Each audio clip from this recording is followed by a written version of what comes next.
तंत्रिका तंत्र के बारे में। तंत्रिका तंत्र अंगों का वह समूह जो नियंत्रण व समन्वयन करता है।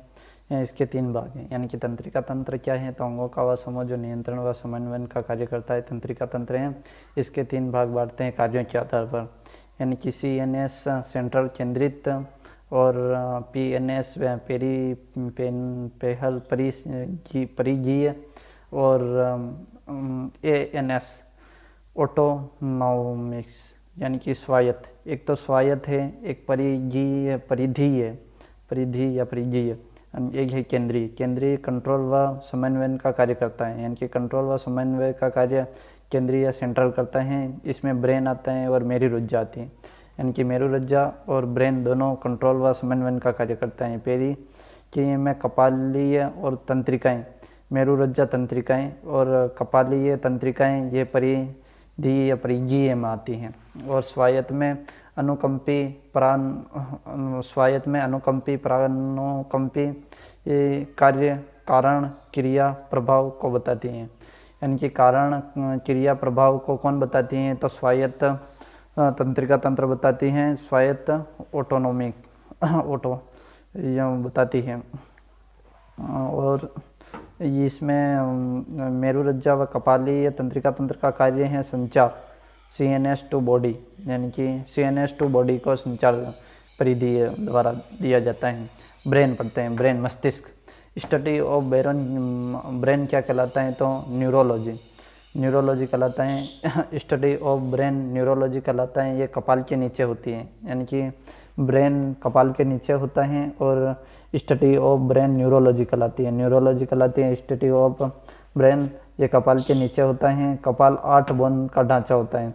कपाल कितने बोन का ढांचा होता है, तो कपाल 8 बोन का ढांचा होता है। मस्तिष्क का वेट, यानी कि मस्तिष्क का वेट देखते हैं तो मेल में 1400 से 1450 ग्राम 1400 से 1450 ग्राम, और फीमेल में 1350 से 1350 ग्राम, यानी कि 1350 ग्राम होता है फीमेल में, और मेल में 1400 से 1450 ग्राम होता है मेल में, यानी कि आदमी में, और लुगाइयों में कम होता है।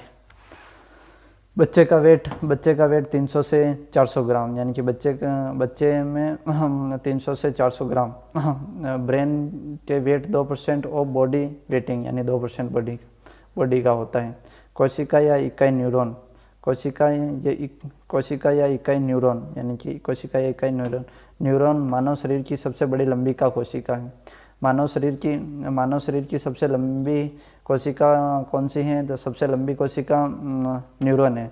न्यूनतम पुनर्निर्माण की क्षमता होती है, यानी कि न्यूरॉन की न्यूनतम पुनर्निर्माण की क्षमता होती है, यानी कि न्यूरॉन की न्यूनतम पुनर्निर्माण की क्षमता होती है। और मानव शरीर की सबसे लंबी कोशिका न्यूरॉन है, और कोशिका या इकाई न्यूरॉन है। ब्रेन इज फास्टेस्ट और ऑर्गन कई भी। ब्रेन इज मस्तिष्क वसीय अंग है। मस्तिष्क क्या है, तो मस्तिष्क वसीय अंग है। यह ऊर्जा का 20% उपयोग करता है, यानी कि मस्तिष्क वसीय अंग है। मस्तिष्क वसीय अंग है, यह ऊर्जा का 20% उपयोग करता है। यानी कि ब्रेन ऊर्जा का 20% उपयोग करता है, और मस्तिष्क वसीय अंग है। ब्रेन में 75% पानी होता है, यानी कि मस्तिष्क में कितने % पानी होता है, 75% पानी होता है, और 20% ऊर्जा का उपयोग करता है, और यह वसीय अंग है।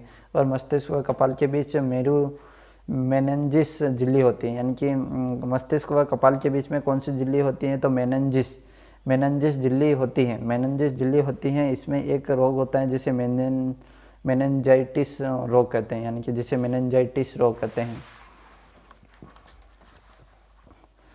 इसमें सबसे ज़्यादा सोडियम खनिज पाया जाता है, यानी कि मस्तिष्क में सबसे ज़्यादा कौन सा खनिज पाया जाता है, तो सोडियम खनिज पाया जाता है। सोडियम खनिज। मस्तिष्क के 3 भाग हैं, अग्र मस्तिष्क, मध्य मस्तिष्क, पश्चिम मस्तिष्क, यानी प्रोस मोसो और रोबो। प्रोस मस्तिष्क, मोसो मस्तिष्क और रोबो मस्तिष्क। उपयोग है। प्रोस मस्तिष्क के उपभाग हैं। प्रोस मस्तिष्क के कौन कौन से उपभाग हैं, तो थैलेमस, हाइपोथैलेमस, प्रमस्तिष्क, सेरेब्रम प्रमस्तिष्क, हाइपोथैलेमस और थैलेमस, यानी कि प्रोस मस्तिष्क के उपभाग हैं। और रोबो मस्तिष्क के भाग प्रोस वेरे लाइट मेडुला और ओक्लोगेटा और सेरेबेलम अनुमस्तिष्क।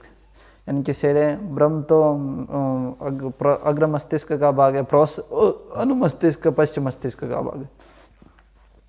अग्र मस्तिष्क सबसे बड़ा, दूसरा पश्चिम मस्तिष्क व मध्य मस्तिष्क। अग्र मस्तिष्क सबसे बड़ा, उसके बाद पश्चिम मस्तिष्क, उसके बाद मध्य मस्तिष्क। अवरोही क्रम, यानी कि अवरोही क्रम में सेट किया, अग्र पश्चिम मध्य, पहले अग्र आएगा फिर पश्च आएगा फिर मध्य आएगा, यानी कि अवरोही क्रम में सेट किया है। प्रमस्तिष्क सबसे बड़ा उपभाग व अनुमस्तिष्क सबसे छोटा भाग है, यानी कि प्रमस्तिष्क। प्रमस्तिष्क सबसे बड़ा भाग है, प्रमस्तिष्क सबसे बड़ा भाग है, प्रमस्तिष्क सबसे बड़ा भाग व अनुमस्तिष्क, अनुमस्तिष्क सबसे छोटा भाग है। सबसे छोटा भाग कौन सा है, तो सबसे छोटा भाग अनुमस्तिष्क और सबसे बड़ा भाग प्रमस्तिष्क। यह अपने ब्रेन का 2/3 हिस्सा में रहता है, यानी कि यह अपने ब्रेन में 2/3 हिस्से में रहता है। थैलेमस व हाइपोथैलेमस से संबंधित रूप से डाइएक्सेफ्लॉन बोलते हैं। थैलेमस व हाइपोथैलेमस को सम्मिलित रूप से क्या बोलते हैं, तो थैलेमस व हाइपोथैलेमस को सम्मिलित रूप से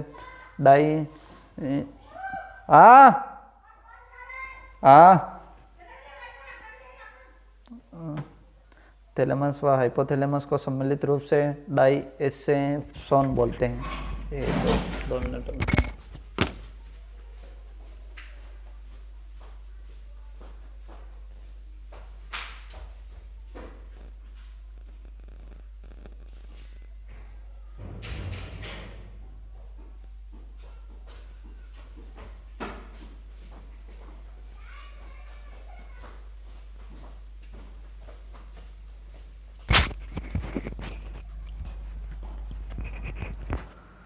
थैलेमस व हाइपोथैलेमस को सम्मिलित रूप से क्या बोलते हैं, थैलेमस व हाइपोथैलेमस को सम्मिलित रूप से डाइएन्सेफेलोन बोलते हैं, डाइएन्सेफेलोन बोलते हैं। थैलेमस व हाइपोथैलेमस को सम्मिलित रूप से डाइएन्सेफेलोन बोलते हैं।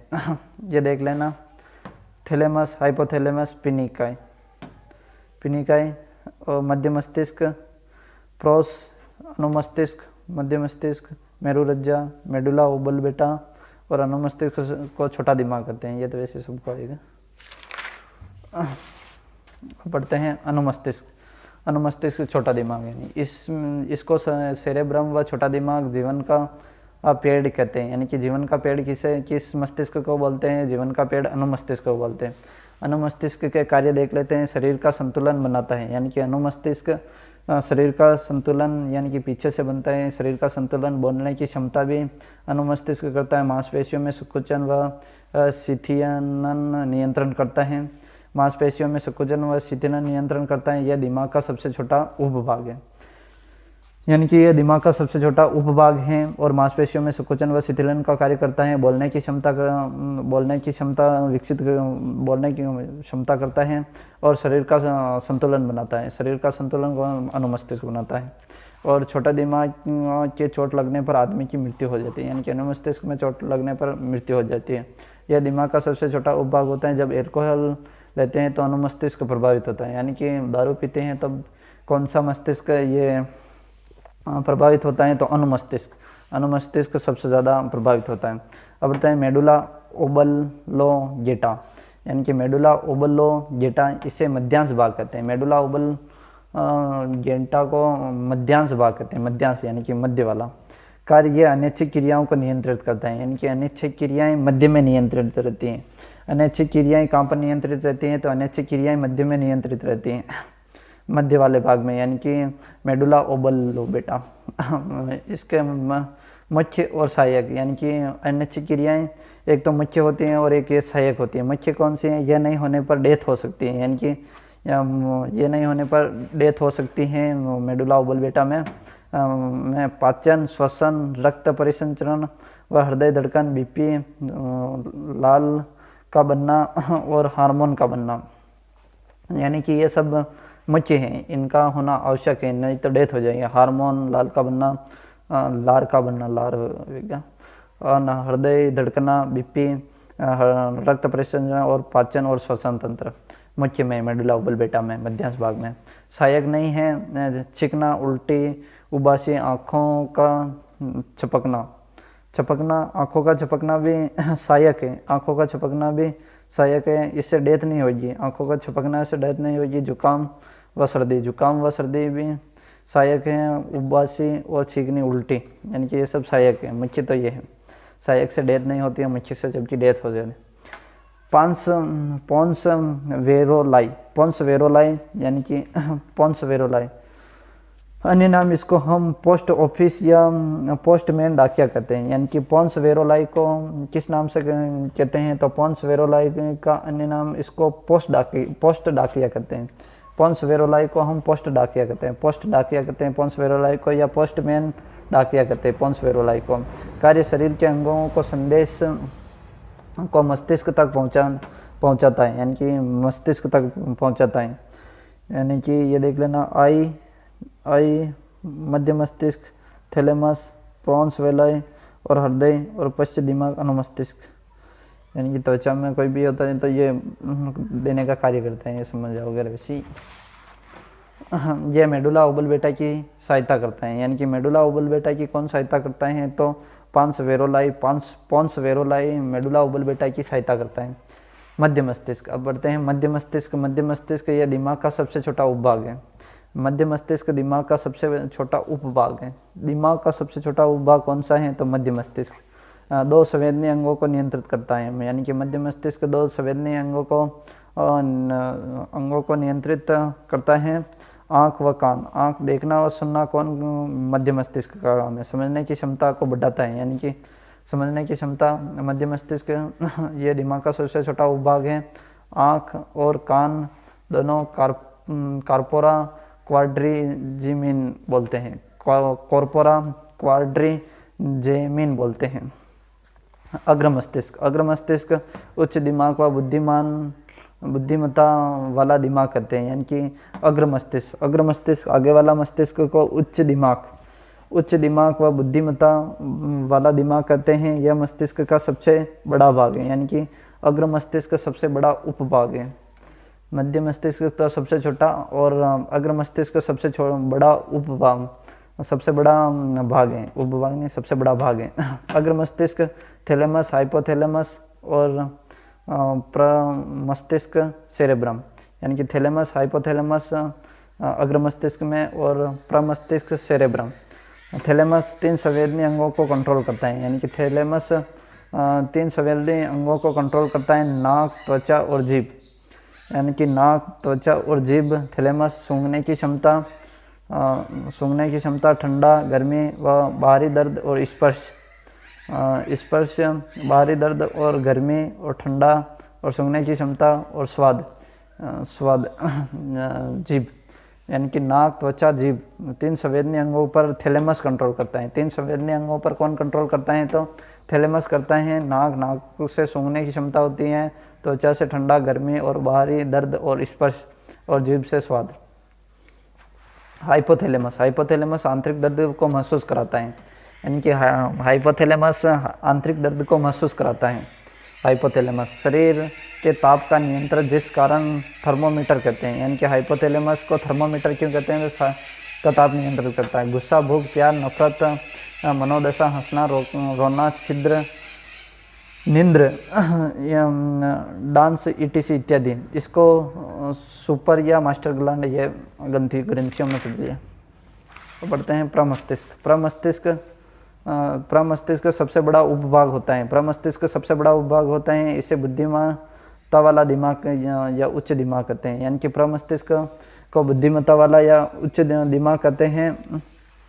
ये देख लेना, भाष्यकार संग्रहित सामान्य, ये अंग्रेजी में है यार। हिप्पोकैम्पस से हार्ड डिस्क ब्रेन इमेजिंग, यानी कि हिप्पोकैम्पस, ये याद रख लेना। हिप्पोकैम्पस इसे hard disk of brain image stage, चेहरा पहचानने का कार्य कौन करता है, तो अग्र मस्तिष्क में हिप्पोकैम्पस करता है। हिप्पोकैम्पस अग्र मस्तिष्क में नहीं, प्रमस्तिष्क में हिप्पोकैम्पस करता है। प्रमस्तिष्क सबसे बड़ा उपभाग है, सबसे बड़ा उपभाग प्रमस्तिष्क है। और ये देख लेना, हिप्पोकैम्पस यानी कि इसे चेहरा पहचानने का काम करता है, इमेज को। और मेनिनजिस यह 3 प्रति झिल्ली होती है। मेनिनजिस कितनी प्रति झिल्ली होती है? तो 3 प्रति झिल्ली होती हैं। कार्य ब्रेन को सुरक्षा प्रदान करती हैं, यानी कि इसका कार्य क्या है? तो ब्रेन को सुरक्षा प्रदान करती हैं। आउट, मिड और आंतरिक, यानी कि बाहरी, मध्य और इनर। ड्यूरामीटर, आर्केनाइड मीटर और पाई मीटर। ड्यूरा, आर्केनाइड मीटर और पाई मीटर। सबसे ज़्यादा मोटी आउट ड्यूरामीटर, यानी कि सबसे ज़्यादा मेनिनजिटिस में सबसे ज़्यादा मोटी ड्यूरामीटर, सबसे पतली आर्केनाइड्स मीटर, सबसे पतली आर्केनाइड्स मीटर और पाई मीटर्स सबसे ज़्यादा पतली व पारदर्शी। पाई मीटर्स यानी कि इनर, आंतरिक सबसे ज़्यादा पतली व पारदर्शी, यानी कि अंदर वाली सबसे ज़्यादा पतली व पारदर्शी होती है जिसे पाई मीटर कहते हैं, और बीच वाली ये पतली होती है जिसे आर्केनाइट मीटर कहते हैं, और ड्यूरामीटर सबसे ज़्यादा मोटी होती है जो बाहरी साइड में होती है। मेनिनजिस में ये 3 प्रति होती है। अगर किसी वायरस से इसमें सूजन आती है तो उसे मेनिनजाइटिस कहते हैं। मेरी रज्जा, स्पाइनल कॉर्ड। अन्य नाम इसको शरीर का द्वितीय मस्तिष्क कहते हैं। शरीर का द्वितीय मस्तिष्क किसे कहते हैं? तो मेरी रज्जा, स्पाइनल कॉर्ड को कहते हैं। स्पाइनल कॉर्ड को शरीर का द्वितीय मस्तिष्क कहते हैं। कार्य अपवर्ती क्रियाओं पर नियंत्रित अचानक से मेरी रज्जा करता है, स्पाइनल कॉर्ड कहते हैं। न्यूरॉन संदेशवाहक हैं जो दिमाग से अंगों से दिमाग को संदेश देता है, यानी कि न्यूरॉन क्या है? तो न्यूरॉन संदेशवाहक हैं जो दिमाग से अंगों व अंगों को दिमाग से संदेश देता है। कौन देता है? तो न्यूरॉन देता है। इसकी संख्या 100 बिलियन होती है, यानी कि न्यूरॉन की संख्या कितनी होती है? तो 100 बिलियन होती है। कोशिका विभाजन की न्यूनतम व पुनर्निर्माण की क्षमता नहीं होती है, यानी कि कोशिका विभाजन की न्यूनतम व पुनर्निर्माण की क्षमता नहीं होती है कोशिका विभाजन की। यह सबसे लंबी कोशिका न्यूरॉन है। न्यूरॉन में कोशिका झिल्ली भी होती है, यानी कि न्यूरॉन में कोशिका झिल्ली भी होती है। न्यूरॉन में कोशिका झिल्ली भी होती है। तंत्रिका कोशिकाएं, ये देख लेना।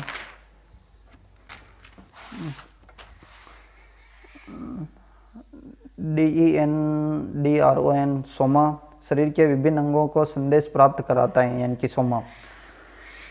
DENDRON, सोमा, शरीर के विभिन्न अंगों को संदेश प्राप्त करता है। यह आगे शाखाएं विभाजित होता है। इसमें कठोर कण पाए जाते हैं जिसे निसेल कण कहते हैं, यानी कि इसमें कठोर कण पाए जाते हैं सोमा में, जिसे निसेल कहते हैं। यह राइबोसोम का कार्य करता है। राइबोसोम का कार्य कौन करता है? तो DENDRON सोमा करता है। AXON तंत्रिकाक्ष ये बेलनाकार संरचना होती है। कार्य न्यूरॉन से संदेश को मस्तिष्क की विभिन्न तक पहुंचाता है, यानी कि तंत्रिका एक्सोन ये बेलनाकार संरचना होती है, यानी कि ये कैसी संरचना होती है? तंत्रिकाक्ष तो बेलनाकार संरचना होती है। इसका कार्य क्या है? तो न्यूरॉन से संदेश को मस्तिष्क के विभिन्न तक पहुंचाता है।